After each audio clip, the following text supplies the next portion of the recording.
दिलकश हर मंज़र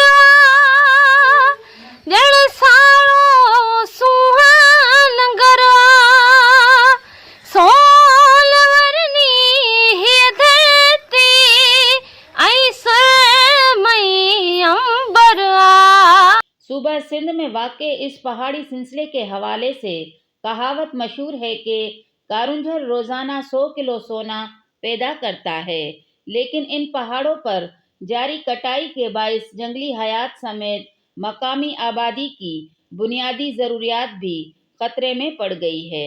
बिस्मिल्लाहिर्रहमानिर्रहीम। अस्सलाम वालेकुम।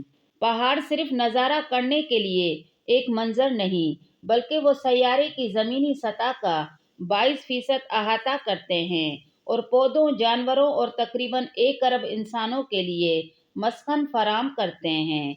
ये पहाड़ अहम वसाइल जैसे ताज़ा पानी, खुराक और यहाँ तक के काबिल तजदीद तवानाई भी फराम करते हैं। पहाड़ों की अहमियत पर नज़र डालें तो ये पहाड़ दुनिया के लिए वाटर टावर्स का काम करते हैं। ये हमारे सैयारे के लिए मीठे पानी के तमाम वसाइल का 60 से 80% के दरमियान फराम करने के साथ साथ मौसमी तग़य्युरात के ख़तरात को भी कम करते हैं, बल्कि इंसानी खुराक का एक इंतहाई अहम ज़रिया हैं। ये ज़रई हयातियाती तनों के अहम मराकज़ हैं। दुनिया की निस्फ हयातियाती तनों के हॉटस्पॉट पहाड़ियों पर मज़कूर हैं और पहाड़ ज़मीनी हयातियाती तनों के तकरीबन 1/4 हिस्से को पनाह देते हैं। पहाड़ किसी भी मुल्क के लिए इंतहाई अहमियत के हामिल होते हैं। पाकिस्तान भी पहाड़ों से घिरा हुआ है, जबकि सूबा सिंध खूबसूरत और मुनफरिद नौइयत के पहाड़ों से मालामाल है। इन्हीं में से एक कारुंझर पहाड़ी सिलसिला भी है। कारुंझर पहाड़ी सिलसिला सिंध के ज़िला थरपारकर के इलाके नंगर पारकर में एक खूबसूरत सयाती मकाम है। तकरीबन 26 किलोमीटर पर फैला हुआ ये पहाड़ी सिलसिला 1000 मीटर की बुलंदी रखता है। इस पहाड़ में ग्रेनाइट, चीनी मिट्टी और मुख्तलिफ रंगों और साख्त के कीमती पत्थरों के बड़े ज़खायर मौजूद हैं।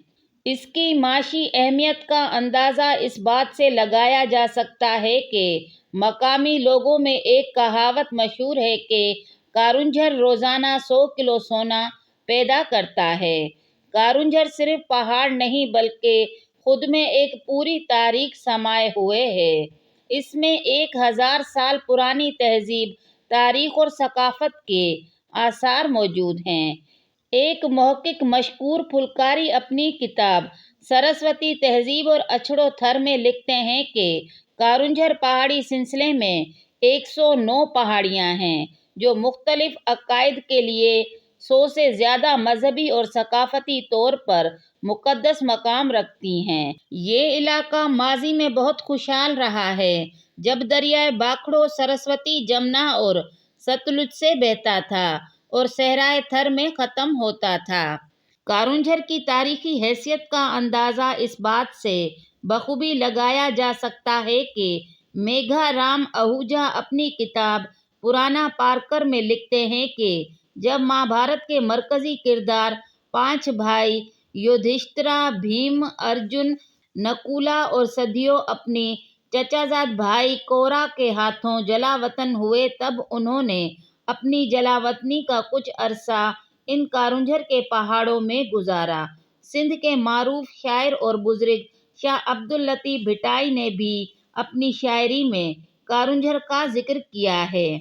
अंग्रेज़ों के कब्ज़े के खिलाफ मज़ाहमत का इस्तारा बनने वाले बागी किरदार रूपलो कोली, जिन्हें बाद में साथियों समेत फांसी पर चढ़ा दिया गया था, उन्होंने अंग्रेज़ों पर हमले के लिए इसी कारुंझर को ढाल बनाया। कारुंझर में जैन मत मज़हब के कई मंदिर आज भी ज़बूहाली की हालत में मौजूद हैं। कारुंझर की सबसे ऊंची चोटी को तरोट की चोटी कहा जाता है। कहते हैं कि बरतानवी फौजी कर्नल तरोट यहाँ बैठकर अपना दरबार लगाते थे, इसी वजह से इसे तरोट की चोटी बुलाया जाता है। लेकिन अफसोस के इस किस्म का تاریخی اور ثقافتی ورثہ کارونجھر بھی ہماری بے قدری کی روش سے محفوظ نہیں رہ سکا۔ ان دنوں سوشل میڈیا پر کارونجھر کی کٹائی کے خلاف اور اس کی حفاظت کے لیے ٹرینڈز چلائے جا رہے ہیں۔ کارونجھر پہاڑ کی کٹائی کوئی نئی بات نہیں، پچھلے کئی سالوں سے اس کی کٹائی وقتاً فوقتاً جاری ہے اور حکومت سندھ بشمول مقامی نمائندے خاموش تماشائی بنے ہوئے ہیں۔ کارونجھر سے مختلف کمپنیاں کٹائی کر کے گرینائٹ کا قیمتی پتھر اور مختلف معدنیات نکال رہی ہیں۔ مقامی لوگوں کا کہنا ہے کہ حکومت سندھ اور مقامی منتخب نمائندوں کی خاموشی کٹائی کے اس عمل میں ملوث ہونے کی طرف اشارہ کر رہی ہے۔ کارونجھر کی کٹائی کی وجہ سے پہاڑ پر بسنے والے مختلف جانور بھی خطرے کا شکار ہیں۔ تھر کے ہرن بے دریغ شکار کی وجہ سے پہلے ہی معدوم ہو چکے ہیں۔ کارونجھر صرف سیاحتی مقام ہی نہیں بلکہ مقامی لوگوں کی روزمرہ کی زندگی کا انحصار بھی اسی پہاڑ پر ہے۔ کارونجھر ڈیم نگر پارکر کے علاقے کے لوگوں کو پانی فراہم کرتا ہے۔ بارشوں کے موسم میں بارش کا پانی پہاڑ سے نیچے آتا اور 20 سے زائد ندی نالوں میں جاتا ہے۔ اس کی کٹائی سے پانی کا یہ چکر رک جائے گا اور لوگ پانی سے بھی محروم ہو جائیں گے۔ اس کے علاوہ مقامی لوگ پہاڑوں پر پیدا ہونے والے پودوں اور جڑی بوٹیوں کو کئی بیماریوں کی دوا کے طور پر استعمال کرتے ہیں اور ان پودوں اور جڑی بوٹیوں کو اکٹھا کر کے فروخت بھی کرتے ہیں۔ کارونجھر کی حفاظت وقت کی اہم ضرورت ہے۔ چند کاروباری لوگ اپنے کاروباری نفع کے لیے پوری ثقافت اور تاریخ اور ماحول کو تہس نہس کرنے پر تلے ہوئے ہیں۔ کارونجھر کی پہاڑیاں جانوروں، پرندوں اور نایاب نسلوں کا گھر ہیں، جن میں مور اور ہرن وغیرہ شامل ہیں۔ کارونجھر مقامی برادریوں کی تہذیب اور ان کی رسومات، ثقافت، رسم و رواج، روایت، لوک داستانوں، گانوں، کہانیوں اور ہزاروں سال کی مذہبی ہم آہنگی کی علامت ہے۔ سندھ حکومت اور مقامی منتخب نمائندوں کو خاموشی ختم کر کے کارونجھر کی حفاظت کے لیے جلد از جلد اقدامات کرنے چاہئیں، ورنہ چپ رہنا ظالم کی حمایت اور شریک جرم ہونا تصور کیا جاتا رہے گا۔ آج کی ویڈیو آپ کو پسند آئے تو لائک کریں، شیئر کریں اور سبسکرائب کریں۔